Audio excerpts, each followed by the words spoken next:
إن الحمد لله نحمده ونستعينه ونستغفره ونعوذ بالله من شرور أنفسنا وسيئات أعمالنا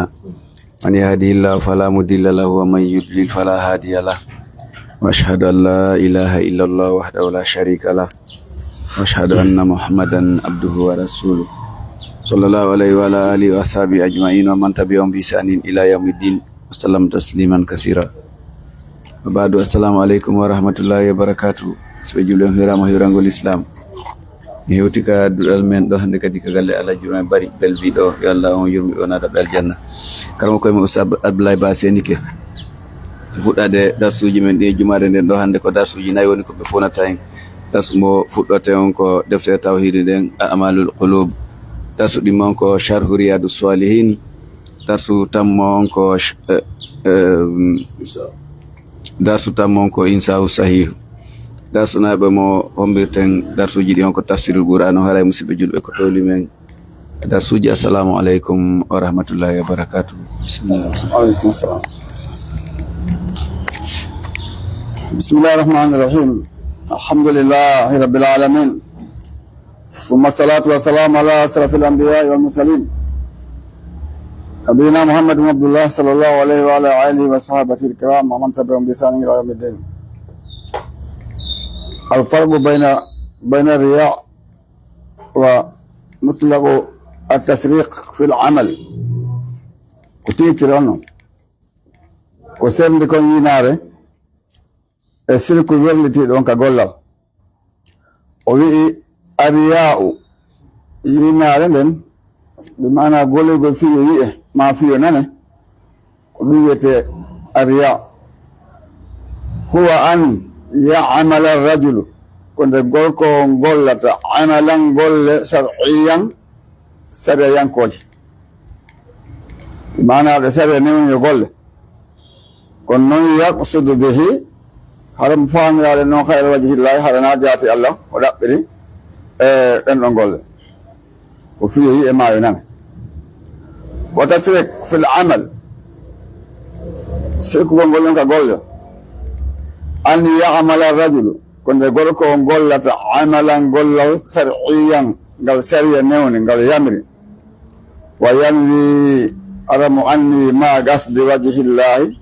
وند فاندون جاتي اللكن شيئا آخر هون غو تام فاندي هون غو ندركم وبالنظر في الأمرين الصادقين نقول إن العمل الشرعي ينقسم إلى أقسام وبالنظر في الأمرين وني نارغول دو يمرو جديدي ما دي الحال جديدي السابقين أراني نقول إن العمل الشرعي تبتي قول شرعيا كبانغال ينقسم إلى أقسام فتشو قوي فتشو بوي وإنه القسم الأول فتشو على نقوم أن يعمل الرجل كنت قولك أنقول لك العمل قول لنقل لله حركة سبو الله قول لنقل ولا يلتفت إلى شيء آخر ويكتاكو هون دقوتهم alako fi Allah tan woni ko gollane ngal do na hul woni ko meji nder ton wajal ges godo feccio huwa ala ko ngobori towde Allah ga sam wa afdaliha ko ngobori gobe den fu ko ngobori marde towde martaba ko ngokade buri ya pecce fo algesi mo sani feccere di mereden an ya'mal ar-rajulu konde gorko on gollata al amala gollangal lillahi ala ko wonande Allah woni ko gollane ngal wa yaltafita o yeƴƴito ila amrin akhar e alhaali goo e fiyake goo yajuusu mono dagon al iltifatu ilayhi itanagol ɗum wano hen ɗo ñin ka an yasuma wanda o hoolirta joni liwajihillahi ɗaɓɓugol jaati Allah woni o horande ɗaɓɓugol barjaji ɗin ka Allah wa yanwi kono andi yo ma siyamihi wonde horgo kolka makko kan ɗo al hifaz rengo ala sihatihi kellal makko ngal ɗon andi ko annabi sallam ɓe maaki suumu fasihu hoore sello so hoori mana on selle tama faala ɗum kono ko faanirto kadi ko feɓgo cellal kadi innon ɗi no kafander toon wa ka an yusafira rajul wande gorko awno neɗɗo yahata lil hajji wonande hajji on li wajhillahi hara fi Allah woni hajjande kono wa yanwi o anni yo ma hajjihi wonde hajji makko on watti jarat joyagal prépara jawdi ko yaa sooda toon ɓe makiti o addaga ɗum noon no waali e mum mbalode mum wa ka an yujahida rajulu kadi wonde gorko kadi watta jihadi li wajhillahi sabu jaati Allah wa yanwi kono anni yo ma jihadihi wonde jihadi makko ni al husul heɓugol ala shay'in min al ghanimati heɓugol hunde e jawle heɓoto kon toon wiyete kono hoyri ala mo faandi ɗum nder toon ka nder ɓernde makko nder toon wa ka an yamshi arrajul wano yahata gorko kadi ilal masjid faade kadi jolide gasidan o faandori attagarrubu ilallah patrugo Allah ngal ɗo dewal wa yanwi anni yo ma zalika wonde yaadu makko jolirde riyadatul mashi ko eltagol ka yaadu fiyo softo fi mo nanda mo seppi kan ɓarde makko ɗum fof pare dimboto o yahay ala ko fi ɗum on yahande kadi no ara no jilli nder toon fa hada la yabtulu l amal ɗum ɗo noon golleta bonata golle ɗen bonata golle ko ɗon siwati ko walakinnahu kono noon ɗum ɗo kadi yan usu gonɗi no ɗoyto min ajriha baraji gollal ngal wal afdalu ko ɓuri kon Allah yanwiya ko nde anniyata ko arajulu gorko on nde annita ko neɗɗo on bi amalihi gollal makko ngal illa tagarrubu ila llahi ko neɓatrugo Allah subhanahu wa taala o wi ko ɗum ɗon ɓuri ma moƴƴude alqismu alsalis o fekke tammere nden an yamala rajul ko nde gorko on gollata Allah mala gollal lile onde Allah andi fi gorko wiyamade debbo kadi ko ɗo naali ta sikki ko gorko tum gorko janta ɗon debbo on ko ɗon jantora wa yaltafitu ila amrin o yeƴƴito kadi faade fiyake la yajuusu mo dagotako al iltifat yeƴƴitagol ilahi faade e muɗum hono hen ɗum ka an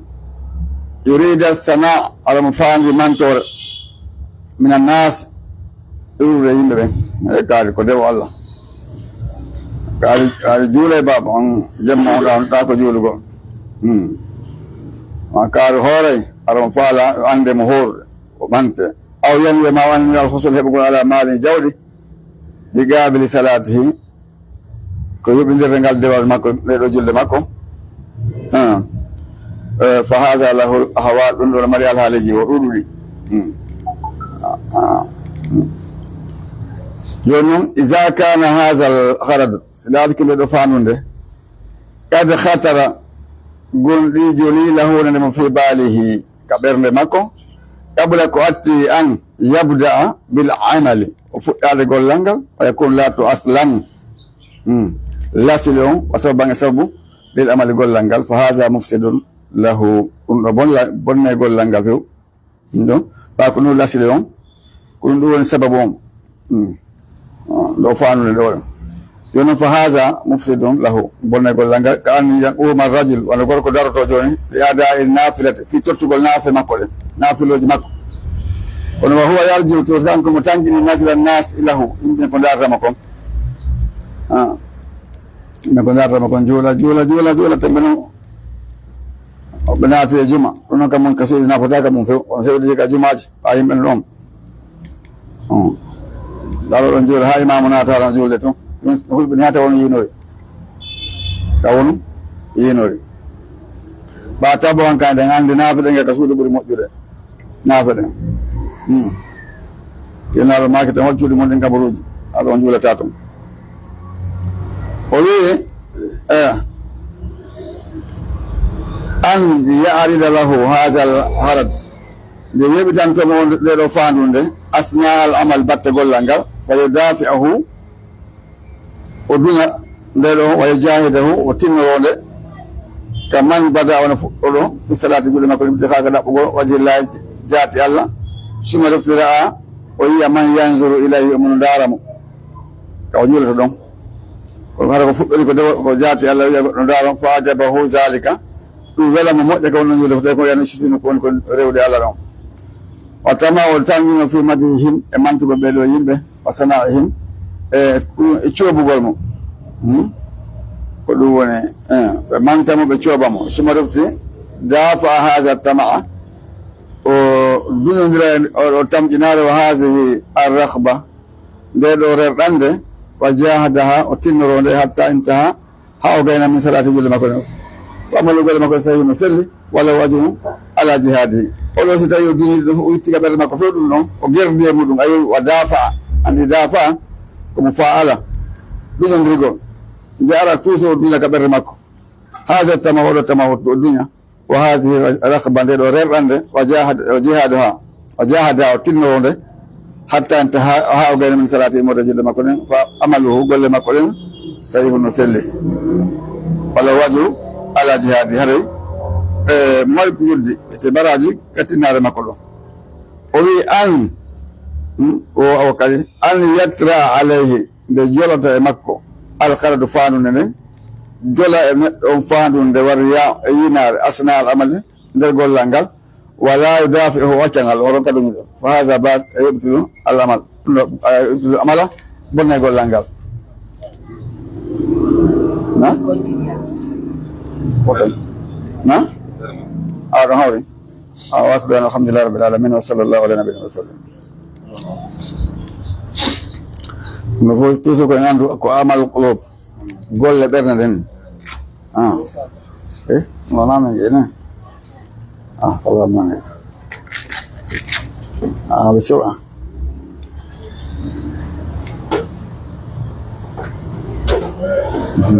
لقى أنا مسك لقى اوكي بسم الله الرحمن الرحيم الحمد لله رب العالمين ثم الصلاة والسلام على نبينا محمد بن عبد الله صلى الله عليه وعلى آله وصحبه الكرام ومن تبعهم بإحسان إلى يوم الدين.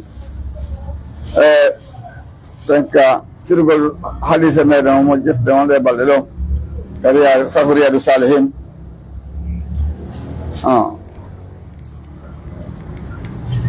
الشيخ صالح محمد بن حسيمين محمد صالح بن حسيمين ولي عند الشيخ حسيمين ويكوجيابه كان به الشيخ بن باز جنان هدي ما بدولن الشيخ فوزاني بدولن دفت ما بتيجي يوم ما جف باو واسكه كونمبوري تبع مكاجيدا اكاي يده يابانه ولتانه قول لك بقول لكم امه الاسلاميه الله انتظر سبحانه وتعالى جودي وبيتو سبحانه وتعالى كصرف كان حديث وفي هذا الحديث ونيرد حديث دليل تنين على فوائد عديدة نفورج الأولى منها نمجي أن الجهاد والجهاد مشروع وصرعنا في الأمم السابقة كمفتن وجأرني كما هو نقولون كلمة مشروع وصرعنا في هذه الأمة إذا مفتن نرى محمد صلى الله عليه وسلم وقد دل على هذا تنين كتاب الله دفتر الله في قوله كويدهم وكأي من نبي قاتل معه الربيون كثير فما وهنوا لما أصابهم في سبيل الله وما ضعفوا وما استكانوا سمع آل عمران آية وإن وكأي من نبي إمر عنا بعد قاتل معه حبل وند مكة ربيون ينبروا بالله ينبر الله كثير رود به فهذا هو تحب هذا فما وهنوا ونبلو إلى نوتهم لما أصابهم سبقوا هبنا بكم إبرمج ما بميدج في سبيل الله في ملء الله ولا نبانترو وما ضعفوا بدأت كنا نوت وما استكانوا بيانكنا ناجي هفرابهم في وندون ودي هبي برمج ما وراء بدودي بيانكنا نوت جباله وند التسليم للكفار جبل نقول هفرابهم ولي وكذلك كنون كدي قصة طالوت وجالوت وداود عليه الصلاة والسلام قصة بيدون كسيم وري بقرة دون عندي في سورة البقرة دون كدون عندي كن فجرنا وفيها أن لو دليل تنين على عظمة الله من قول الله عز وجل وعند بين هذه النبي داود هذا أنسى كوسكا وكان كبوكنا هاي روارنون دين جالوتا عندي كتالوتا كلنا أنا بعدين أسمعنا وين يوندون ولا من يوندون يسوع جماعة هذا إن بدنا consideramos وكنا لا مرتبة مرة حكومة دون مرة جودي مرة غاندا وهاجون نودين بسبوتة بيجين مرة جودي ما مرة دون كان هذا ممكن مرة يلا كنا أنا بعدين أقولني بينو عند سواني كم أولين الله سبحانه كم طالوتا يا ديودو الله بيا ديو أنا بري أنا بداودا بري جالوت أنا سمورنا جترينو وفيها ندور دليل تندل على عظمة الله من قرآن الله عز وجل وأنه هو مدبر الكون كان قال فوجو تقولن وأنه كان الله سبحانه وتعالى يجري مدوجنا الأمور فيها كوجد على خير تبعها أرنام هو المولود مجنون الوورينو أرينا قلنا وواقع عندك في دون ورنا فاليانو إما بتأييد الرسول أما سمين قل ولا رمونوليو وإما بدفع شر عنه ما دنيا قل بولي يوم كي كان من بعدهم وإما لمصلحة أما نفوره في الإسلام على مصلحة من الإسلام سبقون المهم وكون همكم وما كون إمبورتانكم أن آيات الأنبياء وأن آيات جنباب بما نجيب النباب فيها نمجد تأييد الله سنبين غبه بأي وجه إكلا جيها إكلا يسو كانت لاتين وذلك دون لأن الشمس سمجنا عنه حسب طبيعتها وأمبر مولود مجنون تجران التي خلقها الله عليها مولود على تجريه تجري جيها دائما يدوم هذا ولا تقف دارتك ولا تتقدم أرض تاك اليد ولا تتأخر من تاك إلا بأمر الله كنا يأمر الله سبحانه وتعالى لكن الله كنا الله هنا أمرها ويأمر أن تنهب سندنج تبتة سبدوا أن بعض أنك دو يكون الله تبتينج نانجه هبنا بهبلا بدوائب فطال وقت جوتي وقت ما بين صلاة العصر عندك جوتي هكذا وقت على سراهم إلى المغرب يفتح بعد تبتي الله يكون ونو تبتي دون ضمن جوتي حتى فتح الله وهذا على يد النبي الجمعة أن بعضهم بدو صار نبيهنه والناس لما هو لينه وفيها نور الدروت على أهل التبيعة بين تبيعة الذين بين يقولون إن الأفلاك نضيف فلوكوجي لا تتخير إنسان سته وقال الله بدي كنا كنون دوت كنا كنقطو ونتا عند بين كلون جوك تبيعة وني بين جوكي عن الأفلاك ولا يقول ده كاريوة دون ما عند من جاندها ari orang ande Allah subhanahu wa ta'ala yeti ko nange ngele wonum kullun fi falakin yasbahun kala no fulkum ko do woni fubbale naam subhanallah sanawani Allah subhanahu wa ta'ala la bawani Allah min allazi man allazi wa kom woni on khalagar on tagudo al aflak ido fulukui kadi do nange lewru ko de ka tumut barewata don ko mu tagi dum Allah azza wa jalla teddo mawdo fallazi khalaqaha o tagudo di qadirun wono hattani ala taghayyiriha waydugol lakin kono hum kambe yarona bi anna hadhihi al aflak rido fulukuji tajri ina doga bi hasbi embere at-tabi'ati mulidano wala ahadun yatasarrafu fiha ولا أحد نها يغوتو يتصرف فيها وين feejoɗi sina Allah subhanahu wa ta'ala waliyadu billahi e mawlaade wonani Allah li annahum sabu kamɓe yunkiruna alkhaliqa ɓe yedda o Allah o taguɗo wa qad dallatil adillat gonɗitini dallaji ɗi minal kitab immata ka deftere Allah wa sunnata ka sunna ala e dow anna al aflak no ɗi fulukuji yatakhayyar hiɗi sansora hiɗi waylora bi amrillahi sabu bi amri Allah subhanahu wa ta'ala fa hadha nabi oɗo annabajo da allaha o toriki Allah fa waqafat samsa fa waqafat derge a samsu nangem ɓawa torduyke yo Allah jogo nangem ɓaweni o min yo mawo angeɗo nange ko Allah woni e yamirde o tori Allah jogi taguɗo nge on Allah newni wa Muhammadu nuraɗo meɗen Muhammadu rasulullah naɗo Allah sa sallam on talaba min ɗaɓɓirinamo al musrikuna sirko ɓe ɗaɓɓirinamo aya tun ko wiyete mu'jiza aya mande ko tinidawde gonulaɗo dalla mono tinina ala sidiki gongol makko fa ashara sa sallama ɗal on sappi ila gamare lewru nu fo an sakkano seeki sikkatayni peece ɗiɗi homte kamɓe yushahidunahu hiɓe reeni ɓe yii kamɓe jogui hay sete maɓɓe ɓe arti ɓe landano ɓeni kamɓe kadi ɓe yino ɗum o sikka tum fecco goo ala safa woni fello safa ma sikka tum fecco goo alal marwa woni marwa o fi hada yaqulu llahu ko ɗum ɗo Allah daali asa wa jalla iqtarabati shamsu a saatu nam o ni iqtarabati ɓattike ɓurti ɓattade a saatu ngal ɗo dangal wansa gal gamaru sabu lewru nu seekike ay noon ko ɓatti kon ko Allah e ko ɓatti ko men ko naggo tun kan ɓawa ɗum ɗo ka waɗi kanko hunde programme makko ɗen programme neɗɗanke naggo tun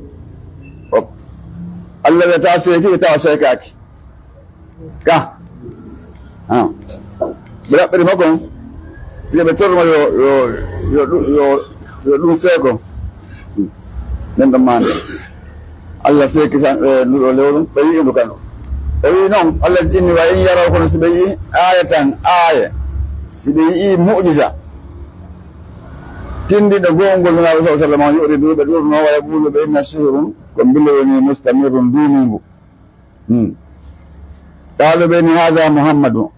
oɗo Muhammadu sarana o bilɗike en wargamaɗo wondu lam yanshaq ɗi seekaki bal sigi woni afsada nasarana o bonni darɗe men ɗen o yonana e gite meɗen ɗen li anna al kafira saabu kefer on waliyadu billah mawla woni Allah allazi on haqqat alayhi kalimatullah mo joggi e muɗum waliyadu billah mawla allazi on haqqat alayhi omo joggi e muɗum kalimatullah daalo Allah ngo ɓen ɗon ɓen laawiɓe noon o goɓɗinta ɗum ɗon goɓɗinta kala mo joggi e mum daalo Allah wonde gonɗinta on ɗon nagoɗen o kama qala Allah on Allah daali e qur'ana noon inna allazina tabiti ɓen haqqat alayhim ɓe joggi e muɗum ɓe gongi e muɗum kalimatu rabbika daalol joom maɗa ngol laa yuɓɓinuna ɓe gomɗinta walaw ja'atuhum hay si ariɓe kullu ayatin kala aya hay si kala aya ariɓe ɓe jaɓata gomɗinde hande ko ɓe wiyete almutanatti un natti una lugginotoɓe adda hunde ko tawata na ko fiye famodire na fiye famodire ɓeyni algulubu ɓerɗen bayna e asba ayni no hakkude kolli ɗiɗi min asba e rahman jeyaɗe kolli Allah huɓa yurmen ɗo yo gallibuha mo wayltade ɗon nde ɗo ɓernde kayfa yashau no falira o wa yasrifuha mo firlita nde ɗo kayfa yashau no falira o ɗo sadi annal maka yamu gallibal qulubi sabbiti qulubana ala dinika yamu gallibal qulubi sabbiti qulubana ala taatika kabna ko jungo Allah ɓernde woni ɓeyɓe ɗo gonga famɓe ɗo gonga oto ɓe sikko doole noon ɓe ɓewa wakkilare noon ɓe holli ɓe gonga on koɓe weltano Allah subahanahu wa taala on ɓe weltano ɓeɗo wonɓe saabu ɓe gonga na doole maɓɓe holli ɓe gonga on ko Allah woni hollowo gonga on ɓerɗen kadi ko jungo Allah woni ayayi ɓerɗe go ɓe ko hande ko ni janggota sansi ko ɗum si tawa tabitede Allah tabini ɓerɗe meɗen nden ngal ɗo dewal Allah subahanahu wa taala o inni sarrifuha mo firlitaɗe ɓerɗe kayfa yashau no falirano walla fallazi on haqqat alayhi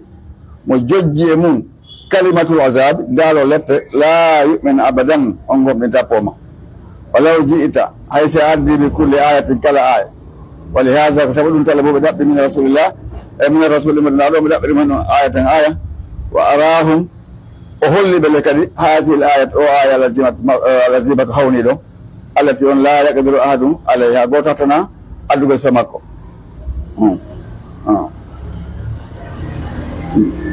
وقالوا بإني سير بإنكم بلغني مستمر دومينغني وكذبوا بفهمي واتبعوا بجوكي هواءهم بلندوا بجمعي وكل أمر كان فيها كمستقر كتاب تلون كنيبون مستقر وهي فيها لهم بيان فنين نعمة الله من الله على هذه الأمة إدو دي المفتح حيث نكو أهل لها قلوني لو دقنا النوبة المغانم يكون خيري التي قالوا تخنمها لمفتد خنود من الكفار مرة فرابة كانت لا حراما وحرما على من سبقنا أتنا بأنبين لأن هذه الغنائم سبب قالوا فيها مجد خير كثير يدور على الأمة يدور المفتد الإسلامية تساعدنا قالوا من والدين على الجهاد والجهاد إن سوداي ala juk habiren en soda nyamete ko yobolen en soda chonci ko bornoden dum fo ko ndugalu jawdi kebato ko mudo nema ina nudi kebato kon tom wa ta'inuha alayhi ko dum woni walita dum mudo galu e do haraji mabbe den fo nam fon kambe yakhnamuna hibe hona من الكفار المتفرع بهم ولا قالوا جولة يقاتلونهم بها بهبل دندن جولة مرة أخرى لا والقو وهذا كله من فضل الله وجيال نقول الله كما قال النبي ونما كان النبي صلى الله عليه وسلم أوتيت مكاما 5 بيجي لم يؤتى كنا أو كاك دينات ما يقول من الأنبياء إما ده أنا بابن قبل يقاتلا أنا أقول بجانتي مودون بنولا نحط فاد يومه الأحمر والأسود نقول أنا كله كيارت لورو أنا من الله نفكر إنه أي كلنا أنت هو هذا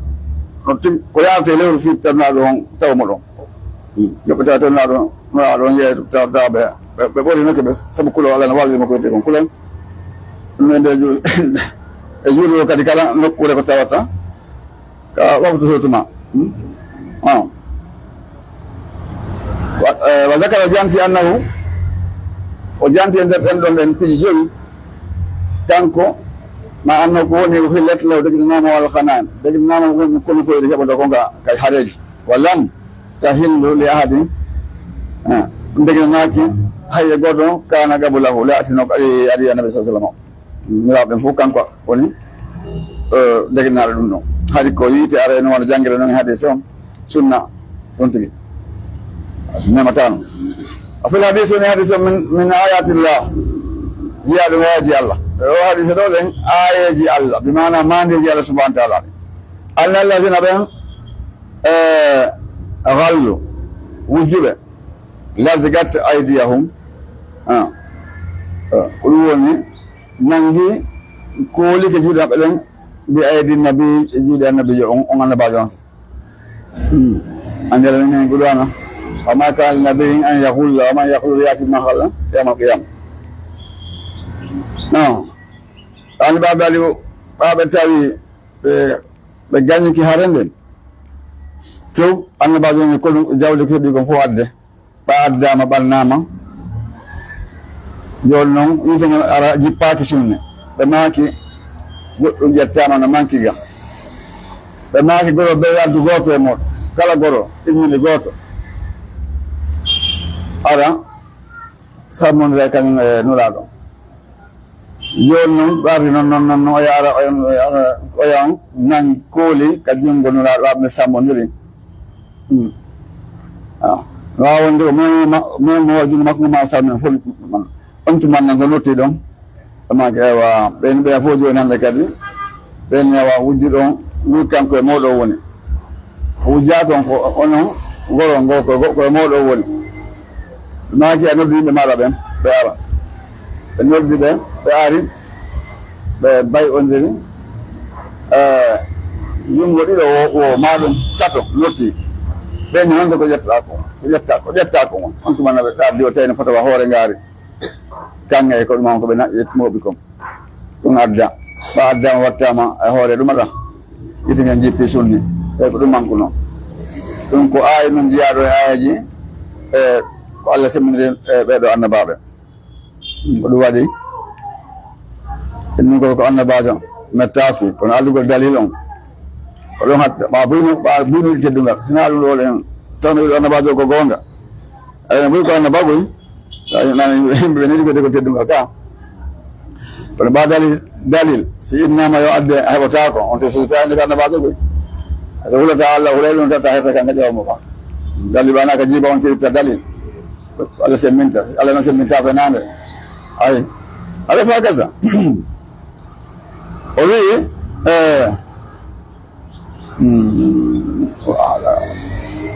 وفي الحديث من آيات الله أن الذين بين خلوا وجبه لا زكاة نوتنا أيديهم جدا بأيدي جود النبي النباجون وهذا خلاف كل نلوم العادة بودي كوويكم أنا سامن يقول وأنا تجون يقول وأنا يقول سامن ده مكان ولكن الله كن الله على كل شيء كله قدر محتني لأن العادة سبعة إذا صافت اليد يدا إذا صافت السلم اليد جنب يدا جنب أخرى ونغو أنها تنتلي ولن نقدر تاكو وفعلا ويتنغو أمين أنا مود غن رون باتا يود كو بولبولين غن رون رجو دي كولينا فيما فيني كم بوادي أنا بنا هذا الدنيا كان أمين أنا مود أن الأنبياء أن باب قد لا يعلمون الغيب إن عندك يرني وهو وعد إنه فيني إنه كفيني دون إلا ما أطلعهم الله عليه وإنكم اللهم ولتي دو ما إمون ما إلا ما أطلعهم هم الله وإنكم الله ولتي كانوا أنا باب عليه يمود هم كتبه أما هم عما كان فلا يعلمون بأن لا غيب كبيرني وشواهد هذا سيدا قالوا له ما سيدا يدنو كثيرا ندور نجا فيما جرى كفتنكم لنبينا ونبينا محمد عليه الصلاة والسلام حيث يخفى عليه نقصنا مكو أشياء بيجي كثير لوري نصوتنا مكو بيجي لوري كما قال الله سبحانه وتعالى ونالتو دون دالنا لقد قالت من أنباك هذا عند بونينكم بيت مارندو وقالوا إن نبأني العليم الخبير أنا كتاري متو أني فلما نبأها به قالت من أنبأك هذا قال نبأني العليم الخبير فإن تتوبا إلى الله فقد سخط قلوبكما الآية أما هو فلا يعلم الغيب أما كان كنتم هذا الله عندي أنا هم لك سأل الله سبحانه وتعالى وأصحابه عندما يكونون بالأرض ما عندما يخفون بسوء ويمكون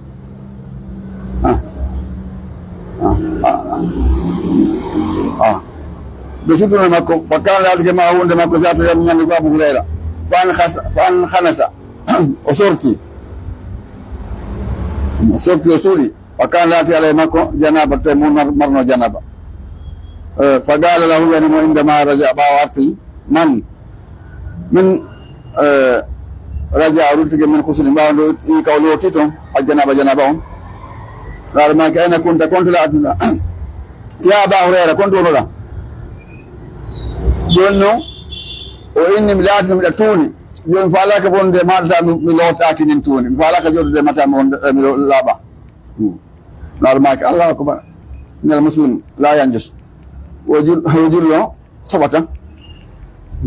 جل صبتا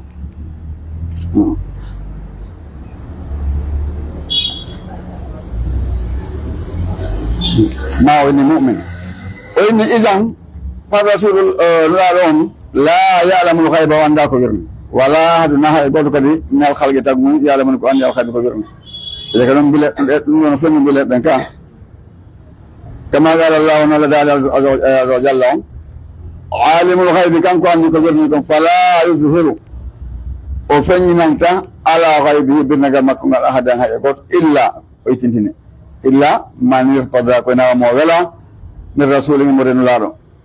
fa innahu ko on don dey asluku on jokkine min bayni yaday yeso makko o min khalfe ba makko rasadan renowo min malaikaji mon rena on don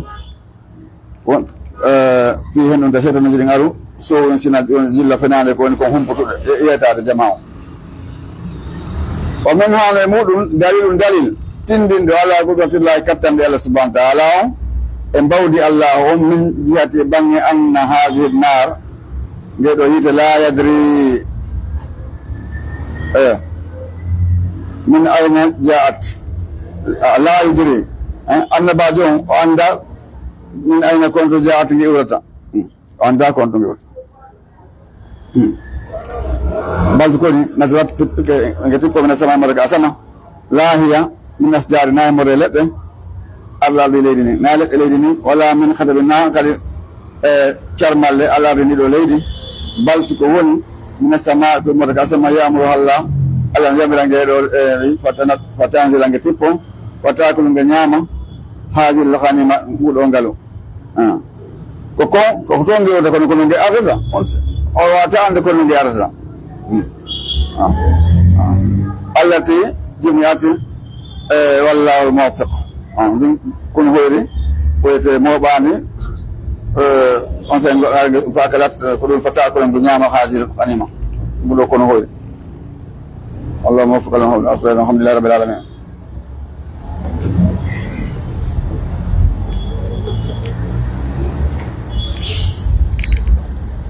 Alam aku pirata ko na. Ang pirata ko na.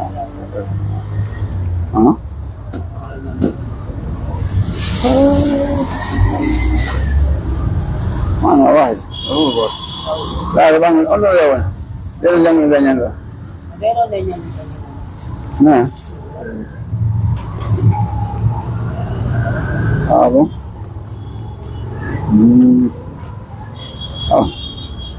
عندكم بسم الله الرحمن الرحيم الحمد لله رب العالمين والصلاة والسلام على أشرف الأنبياء والمرسلين نبينا محمد بن عبد الله صلى الله عليه وآله وصحبه الكرام ومن تبعهم بإحسان إلى يوم الدين. قدرت ميدان كجزء الثالث إنسان صحيح وندين وشراء الكتب في شرط الدفتر المفردات والعبارات الإنشائية كيف بجة يوتريجي سنتيا لين داتا تنقل على كوبيا ولاية الكتب كلون بلاك إن دفتر كويندي دون في بدي كل سنة وني فوتو لكلا هيتان مدرسية ونان جانجل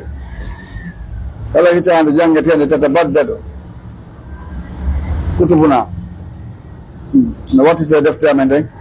تختار لنا سؤال نومن إدارة المدرسة دريسيون لكل إدارة أفضل الكتب كبير مكتوب دفتر يكتب المعلم نويندا جمعهم أشياء في الكتب دفتر إن دفتر أسماء الكتب إن دفتر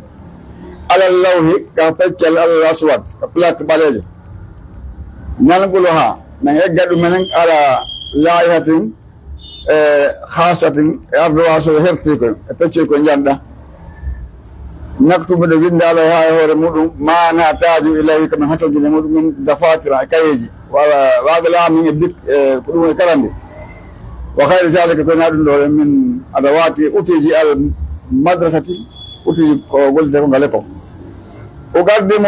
لائحة من أرضنا ويتابلون إلى والدي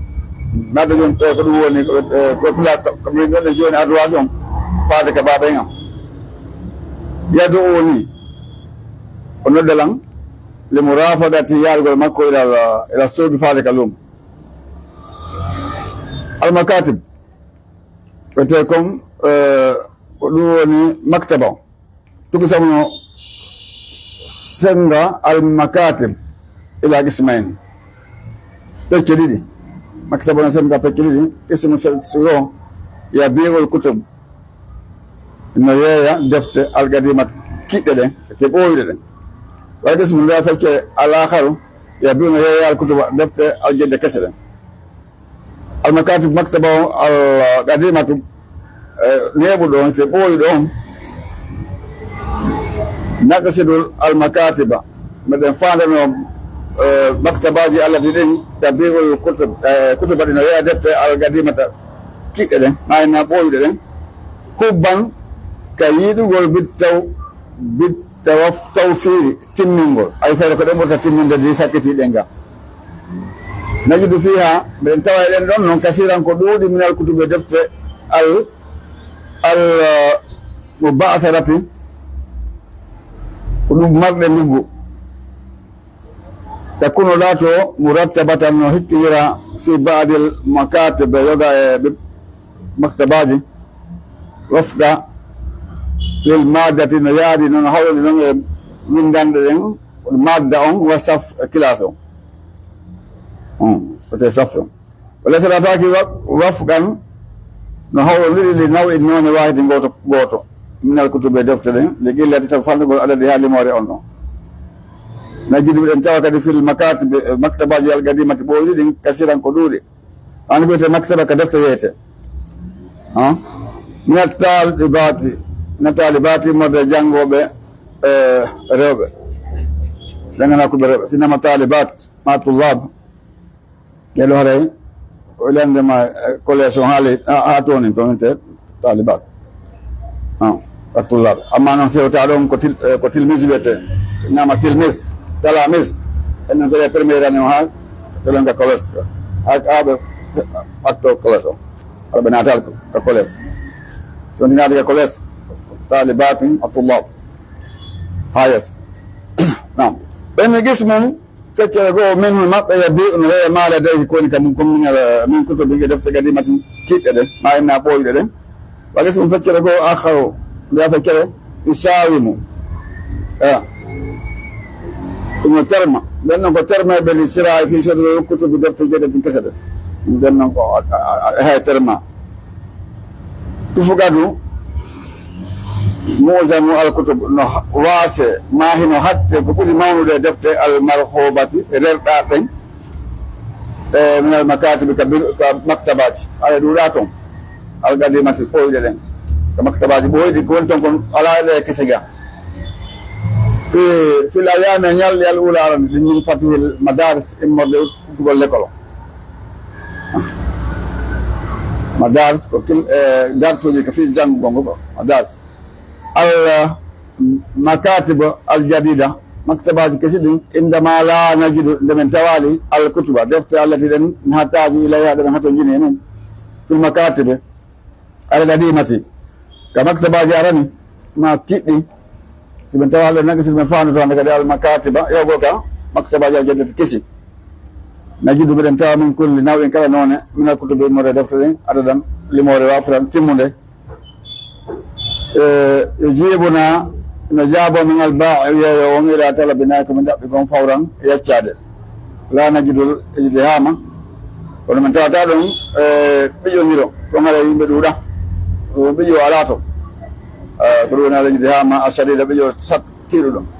قالوا صاحب من ترمتاك دي على ثمن الكتب بري دفترين تقول دفتر من ترمتا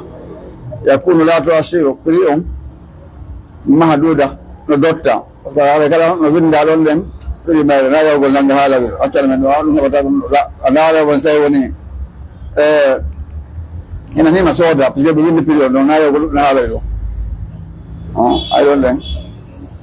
diga no pel ga yaay bi pa ma moja era ona nado on woni yakunu siru muhaddadan nabta'u min soda jami'a den dangal man hataju ilayhi kum hataju minkum دفعة واحدة ورسم لوتر ما ورسم لوتر من المكاتب ماذا كمكتبات الجديدة كسي أشعر كسوة كنون إدارسو أحب الكتب الجديدة لأيدي كتب كسدم أركب من الرب في سرايها الرب يسود قول أكرم الأنيا الكتب دفتر القديمة كتدم لأن سبرنهم تكون لا ملخطة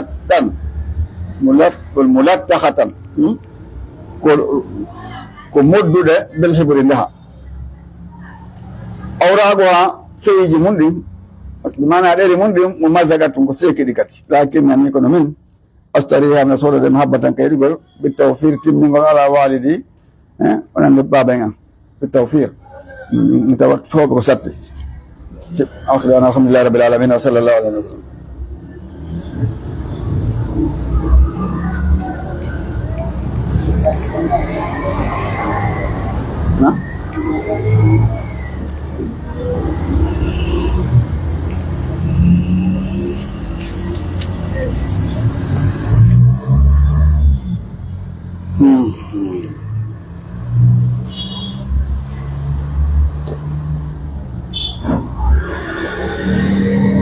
نبي أعوذ بالله من الشيطان الرجيم بسم الله الرحمن الرحيم الله سبحانه وتعالى إن الذين بن آمنوا قلن والذين بن هادوا اليهود والنصارى بمصابين إن ذو فد سابي ينكوب لم بين ذاكون اليهود والنصارى يدو فوق من آمن كلا قلن بالله الله واليوم الآخر أن يلا مسكت الأرض يوم وعمل صالحا قول لي موت يقول لي يدي يرليكم فلهم هم والله ما لنا ربنا أجرهم جد نبني عند ربك يوم ولا خوف عليهم كل خوفاك بأنه ولا هناك بياسين سميتهم وإذ جانتوا أخذنا من نانكم ميثاقكم آتي مولون ورفعنا من بعض فوقكم سندوا مولون أطول فلهم من بيهم خذوا جوجت ما آتيناكم ليس رياض من أدنهم بقوة شوبة النار واذكروا جانتهم ما في كون ميركم تولى تارن لا لكم يا مجورون تتقونه الله سبحانه وتعالى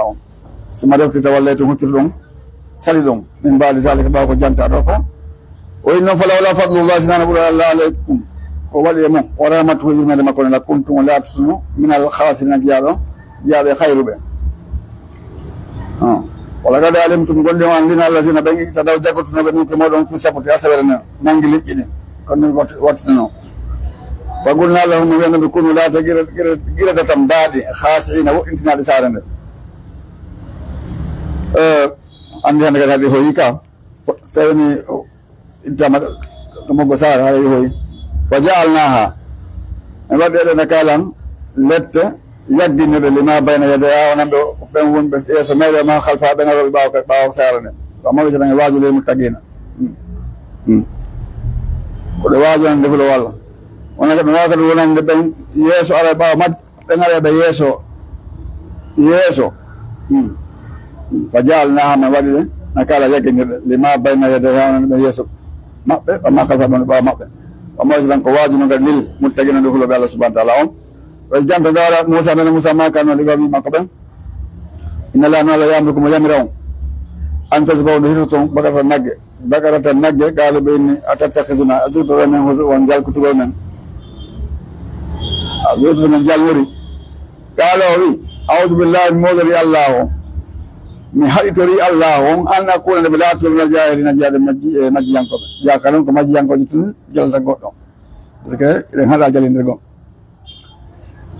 الله أدعى قرآن يا أيها الذين آمنوا لا يسخر قوم من قوم عسى أن يكونوا خيرا منهم ولا نساء من نساء عسى أن يكون خيرا منهن لكن نسقط أنا مجيان كجالتا قلنا موسى ماكي أعوذ بالله مولى الله ومن أكون نبلات من الجاهلين زيادة مجيان كو قالوا بين سكن هوناكي وسي جلا دوم قال كم براي ذكر سبحانه وتعالى أنسك دانا أنغمالي sondari be na bella bafo